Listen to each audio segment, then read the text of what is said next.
नमस्कार दोस्तों, मेरा नाम है विमल सिंह। बालाजी स्टेट अड्डा में आप सभी का स्वागत है। यूपी टेट को लेकर के प्रोविजनल आंसर की पर जो ऑब्जेक्शन है वो इस समय चल रहा है। लास्ट डेट उसकी 14 तारीख रखी गई है और उसके बाद फाइनल आंसर की जारी होते ही सबसे बड़ा सवाल है कि यूपी टेट का रिजल्ट जो है वो कब जारी होगा। उसी को लेकर के न्यूज़ अपडेट निकल करके आई है, उसी की बात इस वीडियो में करेंगे। तो देखिए, अपडेट क्या है हमारा न्यूज़ का शीर्षक कि जुलाई के अंत तक यहाँ पर कहा जा रहा है संभावित है यूपी टेट का परिणाम। पहली बार इतना स्पीड देखने को मिल रही है। जिस प्रकार से स्पीड देखने को मिल रही है, इसी प्रकार से ही सुपर टेट की भी पूरी संभावना है। इसीलिए बन रही लगातार कि जिस स्पीड से यूपी टेट कराया जा रहा है, उसी प्रकार से भले ही पदों की संख्या कम निकले, आगे चल करके सुपर टेट वगैरह की भी बातें देखने को मिल सकती हैं। तो प्रयागराज से न्यूज़ है, इसमें यही बताया गया है कि उत्तर प्रदेश शिक्षक पात्रता परीक्षा जो है यूपी टेट, इसमें शामिल थे लगभग 17,70,714 अभ्यर्थी। इनका परिणाम जुलाई के अंत तक घोषित करने को लेकर के जो है वो तैयारी है। उत्तर प्रदेश शिक्षा सेवा चयन आयोग तेजी से मूल्यांकन कार्य करवा रहा है।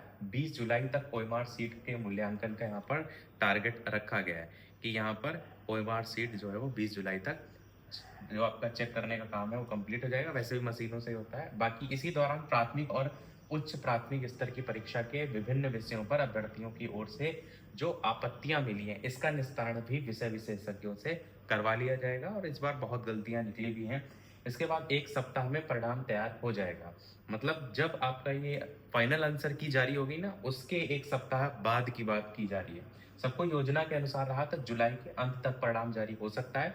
2 जुलाई की 2 पालियों और 3 जुलाई की पहली पाली में आयोजित उच्च प्राथमिक स्तर की परीक्षा थी। उसमें करीब इतने पंजीकृत थे और इसी प्रकार से परसेंटेज अगर बात करें, उनमें से जो जिन्होंने प्रतिभाग लिया था वो 10,57,055 करके थे, 87.25%।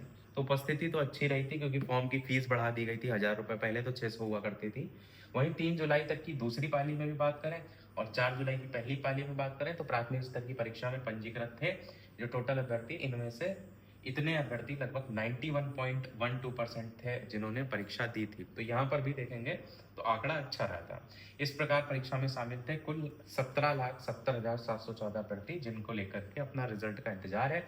अब यहाँ पर जो बात हो रही है आपत्ति को लेकर के, वो भी इसमें बताया गया है कि गणित के 8 प्रश्नों पर आपत्ति, जो कि मैंने आपको ऑलरेडी सारे प्रूफ दे दिए हैं। नहीं आपने आपत्ति दर्ज की हो तो इसकी पीडीएफ भी मैंने आपको टेलीग्राम चैनल पर भेज दी है, जिसमें आपका क्वेश्चन, उसके सोर्स वगैरह सारी चीज़ें लिखी हुई हैं। तो पीडीएफ आप टेलीग्राम चैनल से डाउनलोड कर लीजिएगा। मैंने आज नहीं 2-3 दिन पहले भेज दी थी। 8 जुलाई को यूपी नेट की अंतिम उत्तर कुछ जारी होने के बाद से अभ्यर्थी विभिन्न विषयों के प्रश्न और उनके उत्तर पर आपत्ति कर रहे हैं। 3 जुलाई को पहली पाली में आयोजित उच्च प्राथमिक स्तर की परीक्षा के अकेले गणित विषय में ही 8 प्रश्नों के उत्तर पर अभ्यर्थियों ने आपत्ति की है। और देखेंगे तो क्या सोच के आंसर की बनाई गई, क्योंकि पहली बार इतने ज्यादा आंसर गलत देखने को मिल रहा है। एनसीईआरटी किताबों के साक्ष्य भी लगाए। संस्कृत हिंदी के अलावा अन्य विषयों के प्रश्न और उत्तर पर भी आपत्ति की गई, क्योंकि हिंदी विषय भी आप देखेंगे इसमें आंसर काफी गलत जो है वो किए गए हैं। और यहाँ पर वही है कि तेजी से मूल्यांकन जो है वो शिक्षा चयन आयोग कर रहा है। आपत्तियों का निस्तारण भी विषय विशेषज्ञों से कराया जाएगा। तो ये था इस ओवरऑल अपडेट में। अब देखने वाली बात है क्या इसी स्पीड से रिजल्ट निकलता है या नहीं। बाकी संभावनाएं तो पूरी हैं। अगर इसी स्पीड से रिजल्ट रहा तो जल्दी एग्जाम कैलेंडर को लेकर के जो वायरल हो रखा है सोशल मीडिया पर, संभावनाएं देखने को मिल जाएगा। और दूसरा सबसे मेन महत्वपूर्ण मुद्दा है इलेक्शन का भी, तो इसलिए भी वैकेंसी देना जो है वो जरूरी है। बाकी अभी तक के अपडेट में इतना ही। कोई और प्रश्न कमेंट में पूछ लीजिएगा। वीडियो लाइक से सब्सक्राइब कीजिएगा। मिलते हैं अगले अपडेट में, तब तक के लिए सभी को नमस्कार, जय हिंद।